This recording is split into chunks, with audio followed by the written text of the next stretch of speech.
Well, good morning, good evening, good night, wherever you are in the world. I am here, your Radio Bob host, Yasmin West. I am here with Brian Kurian to share some of his tremendous wisdom that he's gained on his journey in life. He has a very unique story, something I think a lot of people might be able to resonate with right now. Some scary times right now with people losing their jobs.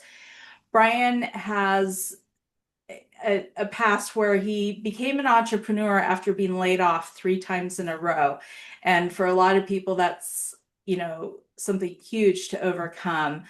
And so I want him to share his story and let you know that there can be another way. You don't have to be afraid. And with that, I will let Brian say hello to you all and just kind of share about his background and how he became an entrepreneur.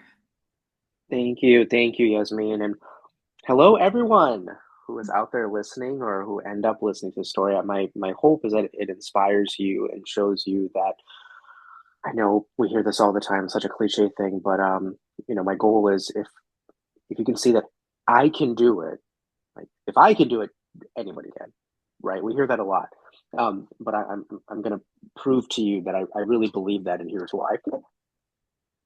So with my layoffs, man, it was a nightmare. The so my a quick elevator pitch on me, quick up to speed um, spiel.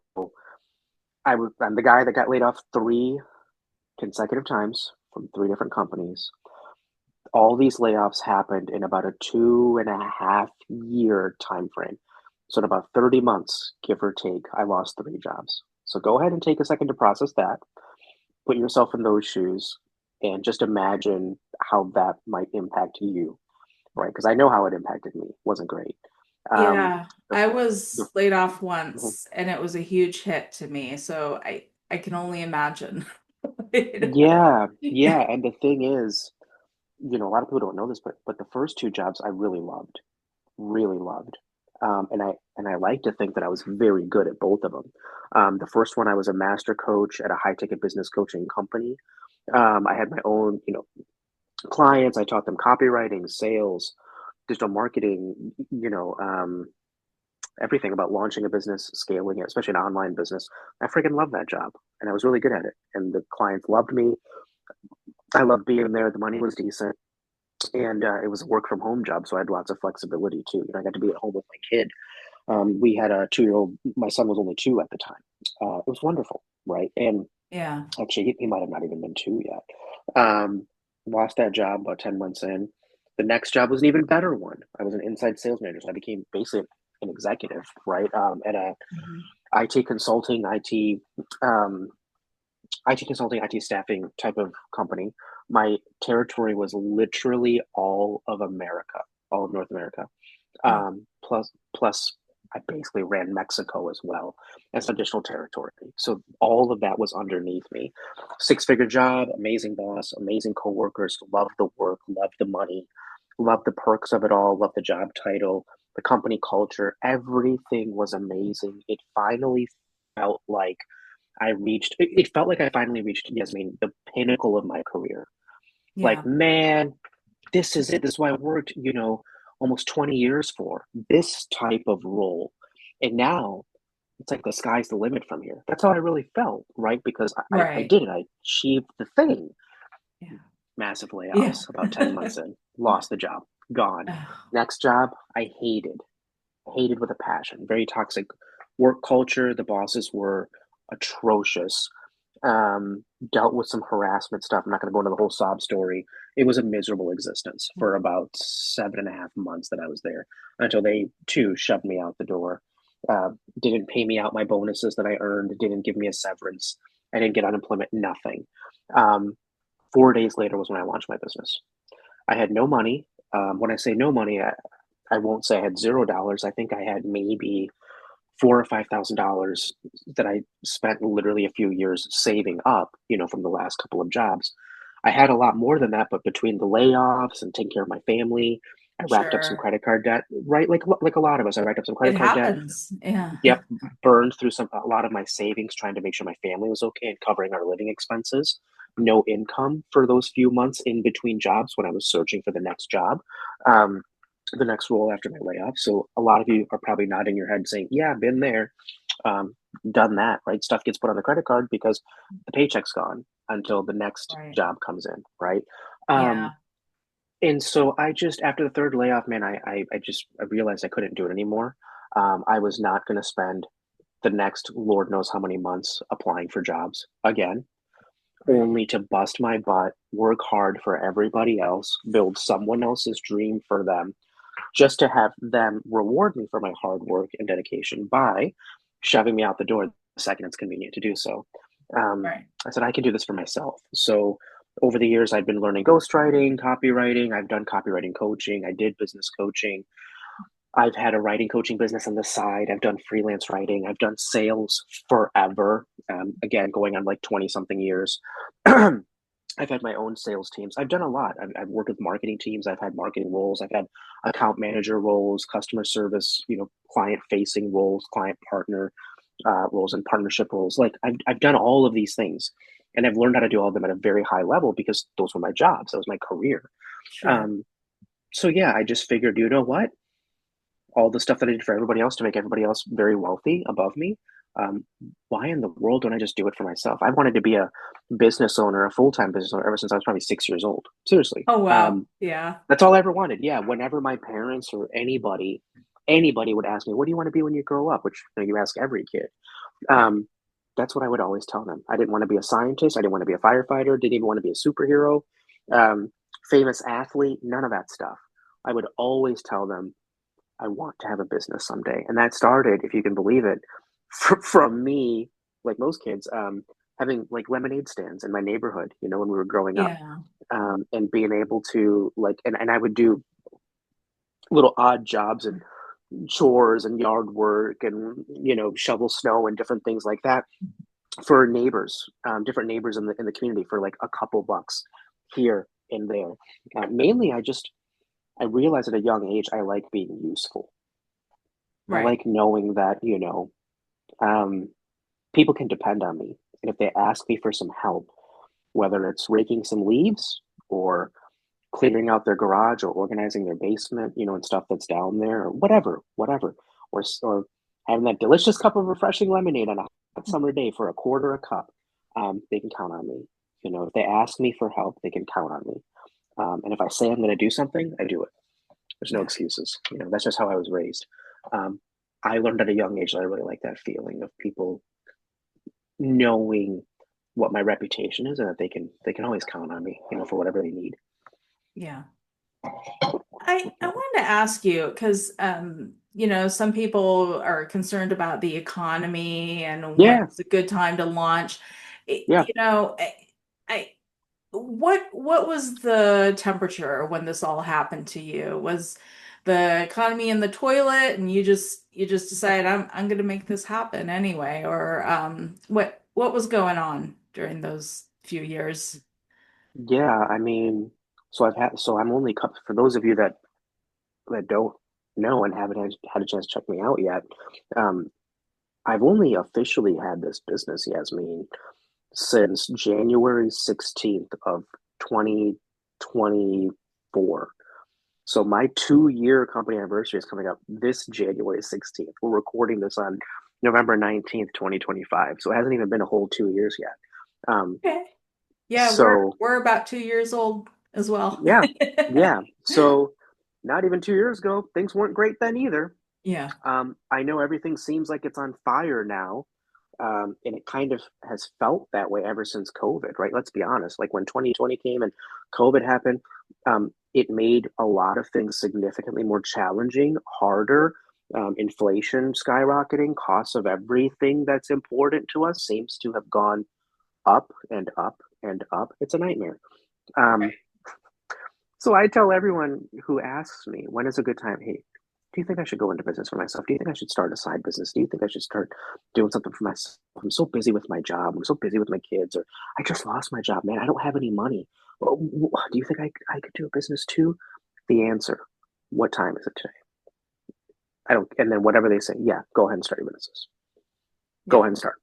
Because, um,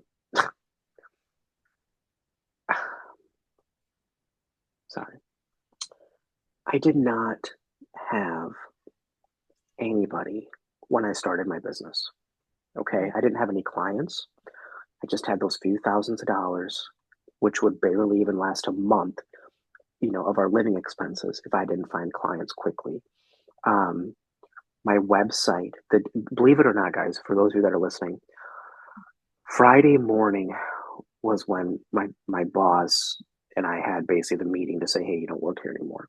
Um, a few hours later in the afternoon was my scheduled meeting with the husband and wife that I had hired uh, to finish building my website for my business because the business was on my mind.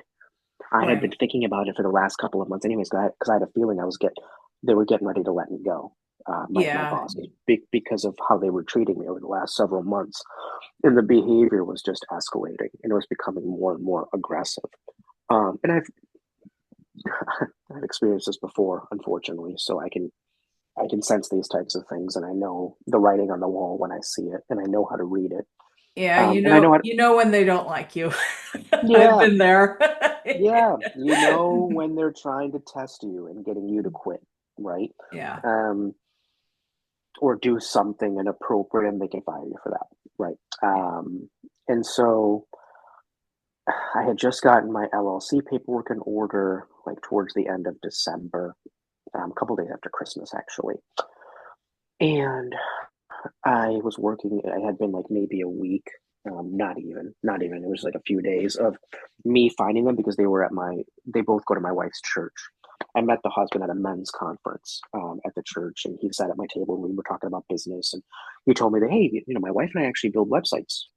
And so we went out to lunch, talked about it. I was like, I'm hiring you. I want you to do my company website. I have this business idea in my brain. Maybe you can help me kind of flesh it out, at least with a website. Well, I lost my job. Later that day was my scheduled meeting with them to finish the site. Like they were just about done. And they just wanted to get some final feedback from me so they could finish it. And I told them, hey, here's what happened. I lost my job a few hours ago. I got to get this thing rolling. Can you finish this site this weekend so that I can launch on like Monday or Tuesday? Like I only have a couple days. Every day that's ticking is time that I'm not getting income. I got to get going. And it's hard to tell people about a business you have when you don't even have a website. That's what I was thinking, Right. right? Right. I got to at least look credible, right? And Yeah. look like I take this seriously and like I'm a professional. So yeah, they finished it the next day. I launched 3 days later. I never looked back. And after the first 3 months, after landing a few clients, I looked around and I said, okay, I really want to grow this thing now. I don't want to just barely scrape by with my family and barely pay the bills. So Right. I had like $1,000 left on my credit card because most of the credit cards were maxed out. Right.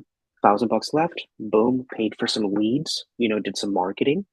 Um, Closed some deals, landed some clients that way. Then got some, started getting referrals, started growing, started offering more higher value services, right? Because I Right. was able to pay the bills. We weren't starving. Like I was able to grow strategically, and yeah, I haven't looked back.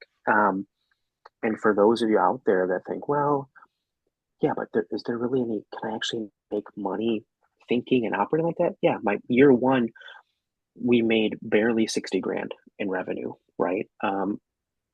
Paid the bills, right? Right. Again, no clients, no money, nothing from zero. At the end of this year, we are projected to make, I'll probably clear between 145 to 150 grand in revenue. So I have more than 2.5 times my business, right, in just one Right. year.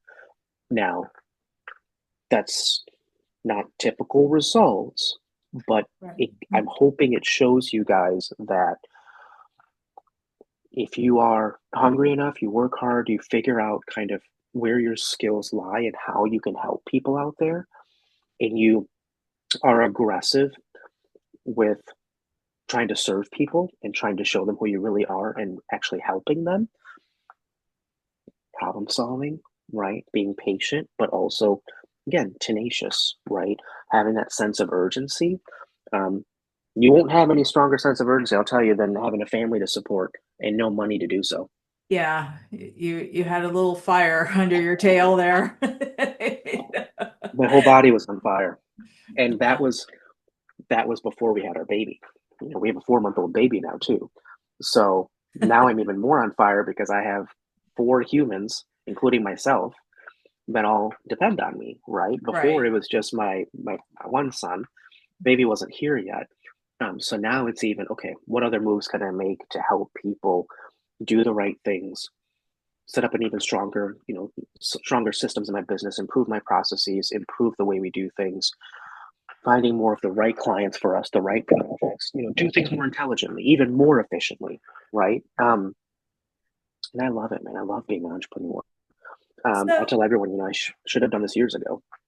yeah, yeah. So, um, entrepreneurism isn't for everyone, but Hmm. I feel like if everyone is ready, they can make it happen. Yeah, But it's not without challenges. I mean, building this radio station, oh my God, it sure, is sure. very challenging. And some of those roadblocks, I think, if you've had past experiences, they can help you better navigate that. Now, you Hmm. have a history with martial arts. Yeah. So, Hmm. why don't we transition into kind of how that helped you navigate the entrepreneur Yeah. space? Yeah. So my MMA background, mixed martial arts, um, it taught me so much. I didn't realize it at the time, obviously. We never do. We're learning all these lessons, and a lot of times we don't even realize we're learning them in the heat of the moment, right? Um, the training that I went through, I learned so much from my coaches, my mentors, my training partners, the guys and girls at the dojo. I was at a few different dojos when I lived in northern Michigan, and I lived in the Metro Detroit area again when I moved back home. There's like 3 different places I trained at between the 2 different places I lived at. But I learned how to be present because if you are not present and you're not focused on the task at hand, in that world you can get severely injured, and or worse. And when you see enough bad injuries happen to people because they underestimate their opponent, or their head isn't in the right space, or they're not properly taking care of their bodies and their minds and their hearts, and they're weighed down by something or distracted by something, I saw how quickly um, things can turn, you know, and you learn real quick um, not to let that happen to you, right? At least I would hope you do, because you see how painful it can be, if you don't learn. And so I learned how to be present. I learned how to understand my strengths and always do a self inventory to understand where I really shine, what is my zone of genius, and then how to build at that time how to build a fight plan. But in business, it's how to build my roadmap, or how to build my game plan so that I can operate from my zone of genius. Right? I can't play everybody else's game.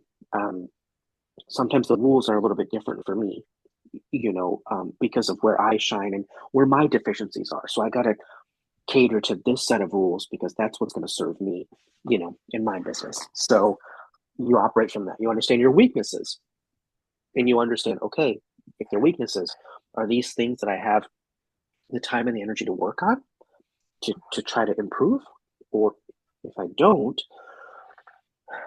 how do I find the right people to help me, right?